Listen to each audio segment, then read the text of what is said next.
కొంచెం ఆవకాయ వేసుకోమ్మా. వద్దండి. వద్దమ్మా, అది కారం ఎక్కువ తినదమ్మా. ఎందుకంటే అమెరికాలో పెరిగింది కదా. బొబ్బులి వారు వంశం అంటే కారం ఎక్కువ తింటారనుకున్నా. అది మా హయాంలో జరిగింది. ఇప్పుడు అలా లేరుగా పిల్లలు. బర్గర్లు, పిజ్జాలు.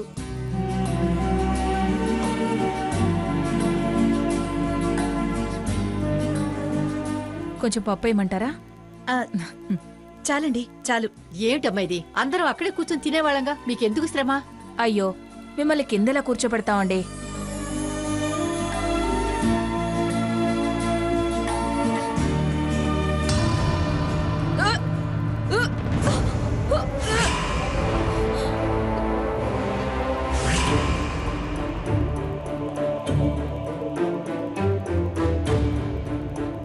స్వర్ణ, కంగారేం లేదులేవే. కొంతమందికి 7వ నెల దాకా అలా అవుతూనే ఉంటాయి.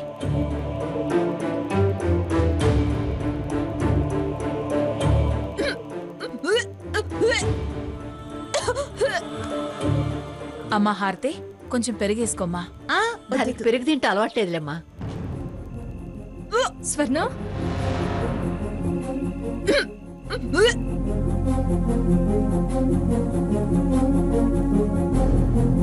అదేంటి అప్పుడే అయిపోయిందా? అది చాలా తక్కువ తింటుందమ్మా. ఇప్పుడు పిల్లలు ఫ్యాషన్ కదా. స్వర్ణ, ఏంటే ఇది?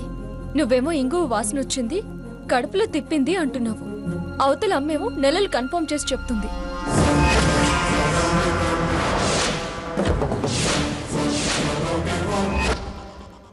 ఇంకా ఎంతకాలం ఈ దొంగ నాటకం? దొంగ కడుపని తెలిస్తే అమ్మమ్మ గారు ఉతికి ఆరేస్తారు.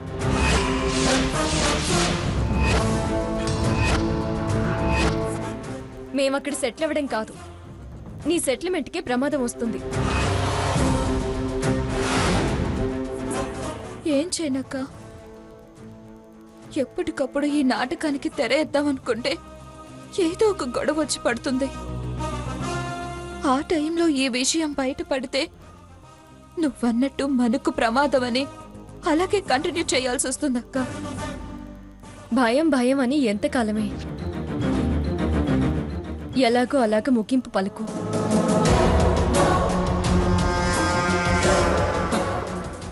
ఈ నాటకాలకి నేను ముగింపిస్తాను. ఇప్పుడు మనకి తాతయ్య గారి సపోర్ట్ దొరికింది కదా, టైం చూసి ఓపెన్ చేస్తా. స్వర్ణ, ఈ విషయంలో చాలా జాగ్రత్తగా వ్యవహరించాలి. అసలే ఆ సాకేత్ తిక్క మనిషి.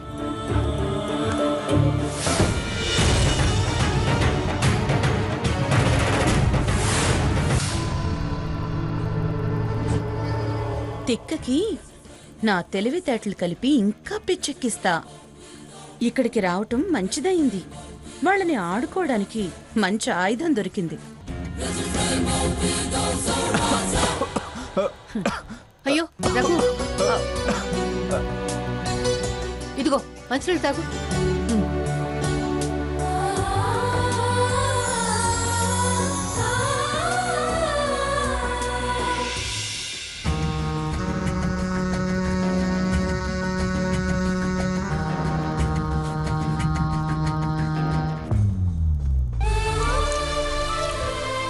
చేయగడుకో.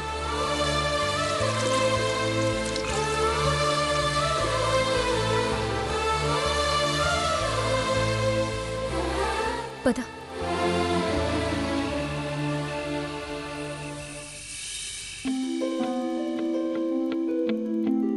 సరే సావిత్రి గారు. చుట్టరికం కలిశాక ఆ గారేంటండి? సావిత్రి అనండి చాలు. అలాగే అంటుంది పిన్ని. అమ్మాయి చాలా కలుపుగోలు మనిషిలా ఉంది. కలుపుకోలేమిటి, కలిసిపోతే ఇల్లు పీకి పందిరేస్తుంది.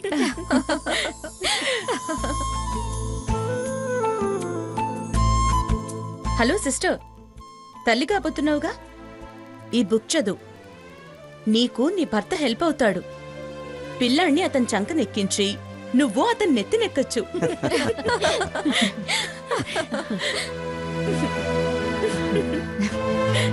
సరే, ఇక వెళ్ళొస్తామండి.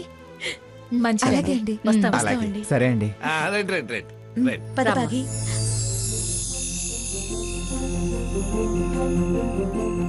అబ్బో కారు భలేగా ఉందా. ఇలాంటిది ఎప్పుడు కొంటావా లుడో?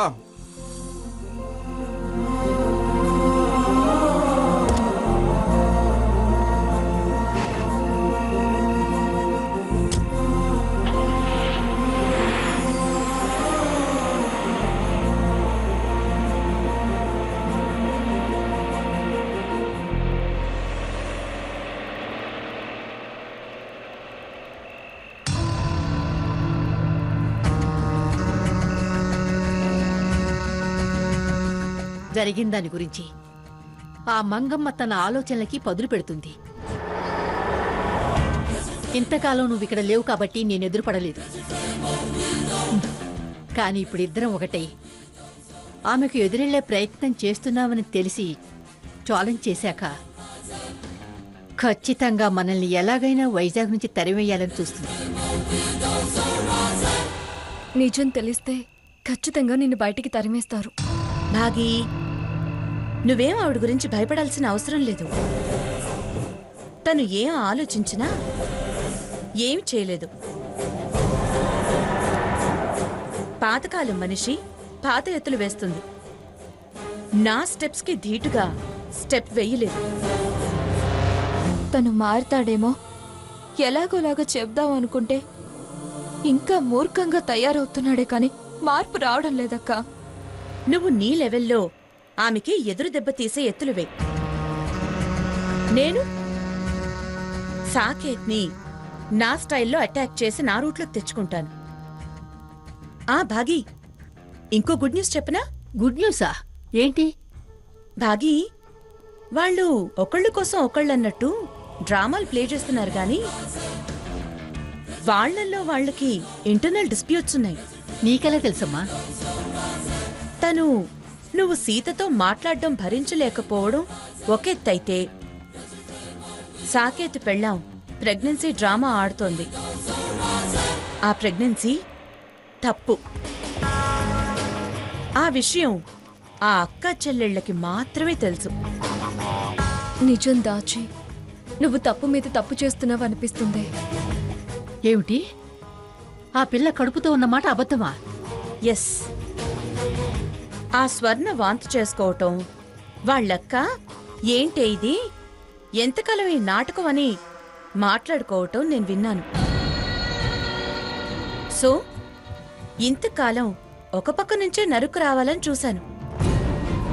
ఇప్పుడు రెండు పక్కల నుంచి నరకచ్చు. నా దారిలో నువ్వు ముప్పేట దాడి అంటారే, అదే జరగబోతోంది. ఈ దెబ్బతో ఆ గ్రానీ మనవడు గుడ్లు తేలేయాలి. మన పరువు తీసిన వాళ్ళకి తగ్గిన శాస్తి చేయాలి. మనం కరెక్ట్ రూట్లోనే వెళ్తున్నాం భాగి. డెఫినెట్ గా మనమే విన్ అవుతాం. టైం చూసి వారికి చెప్పేయడం మంచిదే.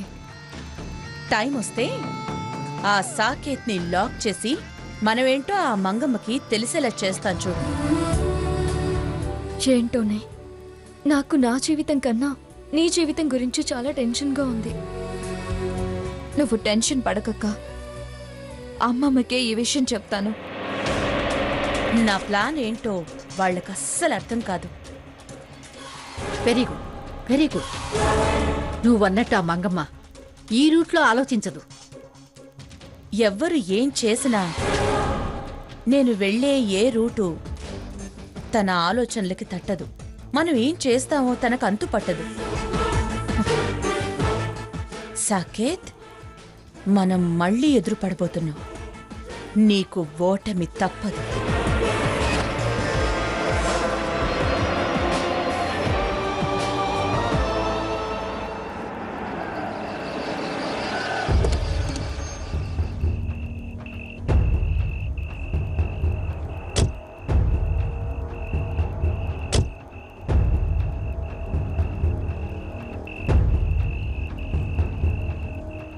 Door lock చేసినట్టున్నారే.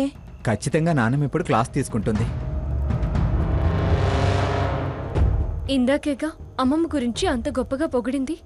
ఆవిడేం అనదులే. ఆ నీ పొగర్తో మీనింగ్ తెలియదు ఆవిడకి. సైలెంట్, ఇంత లేట్ అయింది ఏమిట్రా? కార్ ట్రబుల్ ఇచ్చిందని చెప్పాను కదా తాతయ్య. అదే కాదు తాతయ్య గారు, మా నాన్న వాళ్ళని మా ఇంటి దగ్గర దించేసి వచ్చాము. వాళ్ళు మీతోనే ఉన్నారా? యాక్చువల్గా ఏం జరిగిందంటే సరే సర్లే, వీళ్ళు పడుకోండి, రేపు మాట్లాడుకుందాం. తాతయ్య గారు, అదే ఆ భాగీరథి దేవి గారు అమ్మమ్మ గారు ఒకప్పుడు స్నేహితులట కదా. అవును, ఆ సంగతి మీకెలా తెలుసు? మా కార్ చెడిపోయింది కదా తాతయ్య, ఆడపిల్లలు ఎలా వెళ్తారు అని ఆవిడే మమ్మల్ని ఆవిడ కార్లో ఎక్కించుకొని మా ఇంటి దగ్గర దింపేసింది. అందరం కలిసి భోజనాలు కూడా చేశాం. పొరపాటును కూడా ఈ విషయం దాంతో చెప్పకండి. ఎందుకని తాతయ్య గారు? ఆ మాటలన్నీ మాట్లాడుకోవడానికి ఇది సమయం కాదమ్మా. తర్వాత వివరంగా చెప్తాను కానీ ముందు మీరు పదండి, రండి. పదక్క.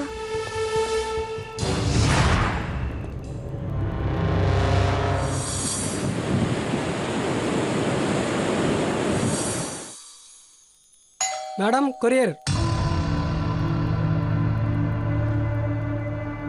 కొరియరా? ఇంత పొద్దున్నే కొరియర్ ఏంటి? లోకల్ ఎక్స్ప్రెస్ కొరియర్ అండి. రాత్రే డెలివరీ ఇవ్వాలి కానీ బాగా లేట్ అయింది. డిస్టర్బ్ చేయడం బాగోదని ఎర్లీ మార్నింగ్ తీసుకొచ్చాను. అలాగా? పిఠాపురం మంగమ్మ గారు. మా అత్తయ్య గారే. ఇలా ఇవ్వండి. ఓకే, ఇక్కడ సైన్ చేయండి మేడం.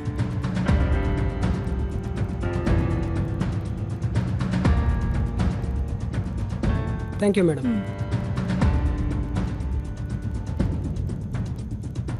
అత్తయ్య, ఏంటిది?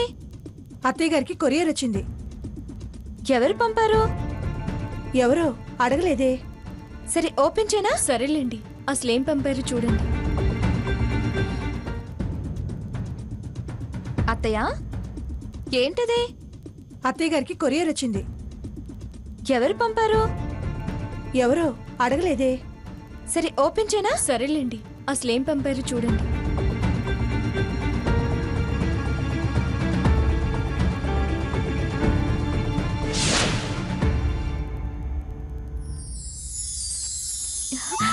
అబ్బా, చీరలు ఎంత బాగున్నాయో.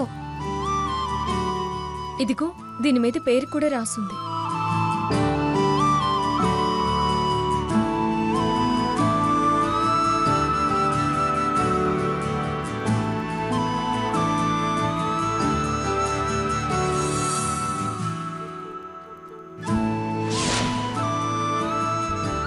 అక్క, ఇది నీకు అత్తయ్య గారు, ఇది మీకు.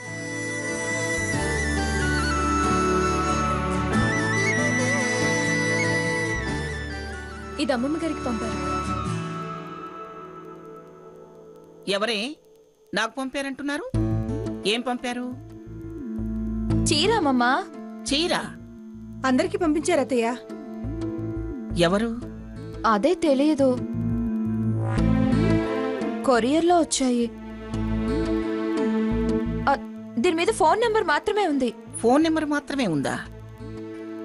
దాంతో పాటు ఈ లెటర్ కూడా ఉంది. అందులో కూడా ఎవరు పంపించారో లేదా? చీరల ధ్యాసలో పడి అసలు లెటరే చదవలేదమ్మమ్మా. మీకు చీరలు నగలు కనిపిస్తే చాలు, ప్రపంచాన్నే మర్చిపోతారు.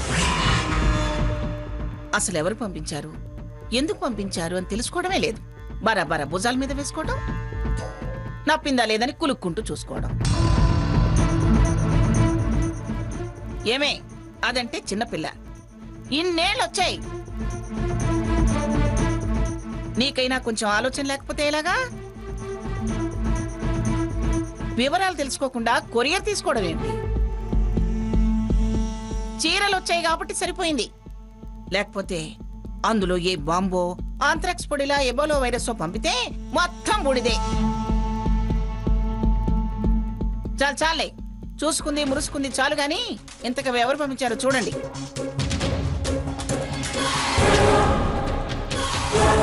సరిగా చూడండి, అదిగో ఇటు పడింది అదేదో.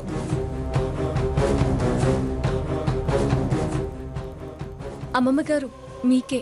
ఏముందో చదువు. మహిళా రత్నం పిఠాపురం మంగమ్మ గారికి. ప్రతిష్టాత్మకమైన ఈ బిరుదు అందుకున్న సందర్భంగా అభినందనలు. మీ వ్యక్తిత్వం గొప్పది.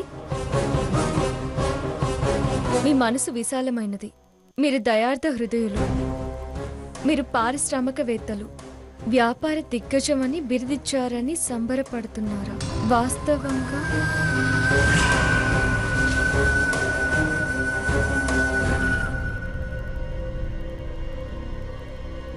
ఏమిటాగావు? చదువు. వాస్తవంగా పసిపిల్ల సీత మాట్లాడుండకపోతే 10 మందిలో మీ పరువు పోయి మీ బిరుదు పోయి పగతో రగిలిపోతూ ఉండేవారు.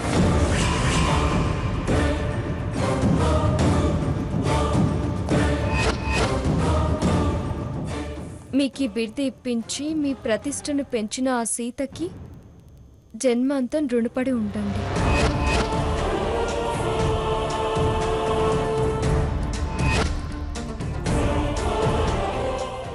ఏయ్, ఆపవే. అసలు ఊరు పేరు లేకుండా పంపించింది ఎవరే?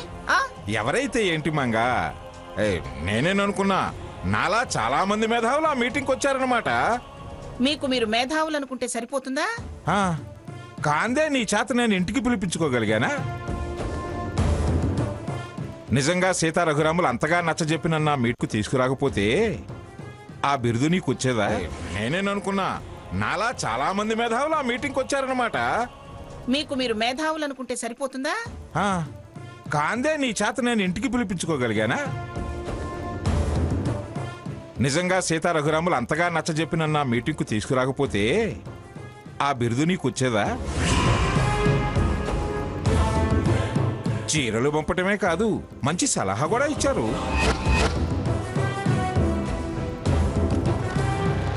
అంత గొప్ప సూచన చేశారు కాబట్టే నేను వాళ్ళని అభినందిస్తున్నాను. నన్ను తప్పు పట్టి వెక్కిరించిన వాళ్ళంతా మీకు మేధావులుగానే కనిపిస్తారు. మరి సన్నాసుల్ని సన్నాసులు మెచ్చుకోవడం అంటే ఇదే. సన్నాసులు సర్వసంగ పరిత్యాగులు. వాళ్ళని అభినందించుకోవటం అంటే మామూలు విషయం కాదు. విషయం ఏమీ లేకపోయినా ఆహా మీరింతటి వారు, ఓహో మీరింతటి వారు అని ఒకరి భుజాలు ఒకరు చరుచుకుంటూ పరస్పరం స్తుతించుకునే శూన్యుల కన్నా సన్యాసులు చాలా బెటరు. అంటే నాకు బిరుదు అందుకునే అర్హత లేదంటారా? ఉందో లేదో ఆ ఉత్తరమే చెబుతుందిగా. పనికి మళ్ళీ వాళ్ళు ఎవరో ఏదో రాస్తే అది పట్టుకుని నన్ను దెప్పుతున్నారా? దెప్పటం కాదు మంగా, ఆ ఉత్తరంలో చివరన రాశారే అది.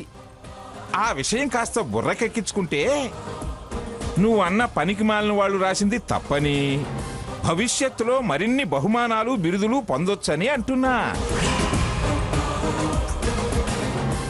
పనిగట్టుకుని ఇలా బహుమానం పంపి మీలో ఈ తప్పుంది సరిచేసుకోండి అని ఇంత గొప్పగా చెప్పారు అంటే వాళ్ళెవరో తప్పకుండా నీ శ్రేయోభిలాషులే అయ్యుంటారు. కాబట్టి follow the instruction and have a bright future అని నేను ఒక ఉచిత సలహా పడిస్తున్నా. ఊరికే సీరియస్ అవ్వకుండా సిన్సియర్గా ఆలోచించు. సీత, ముందా నంబర్ చెప్పవే. ఎవరో వాళ్ళంతూ తేలుస్తాను. చెప్పు.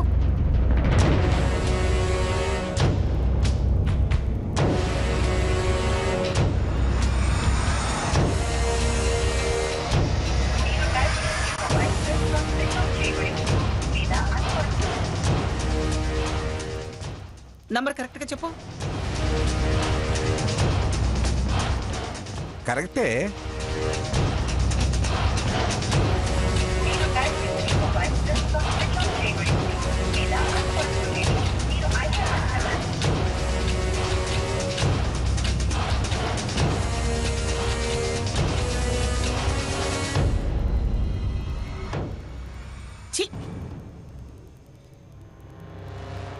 ఎవరో పిరికి పందలు చీరలు ఇంటికి పంపించి సెల్ స్విచ్ ఆఫ్ చేసుకున్నారు.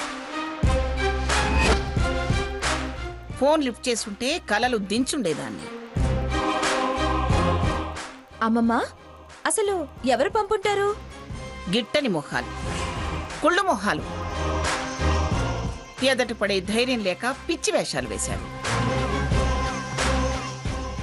వాళ్ళెవరూ ఫోన్ లిఫ్ట్ చేయకపోయినా మనం తెలుసుకోవచ్చు అమ్మమ్మ గారు.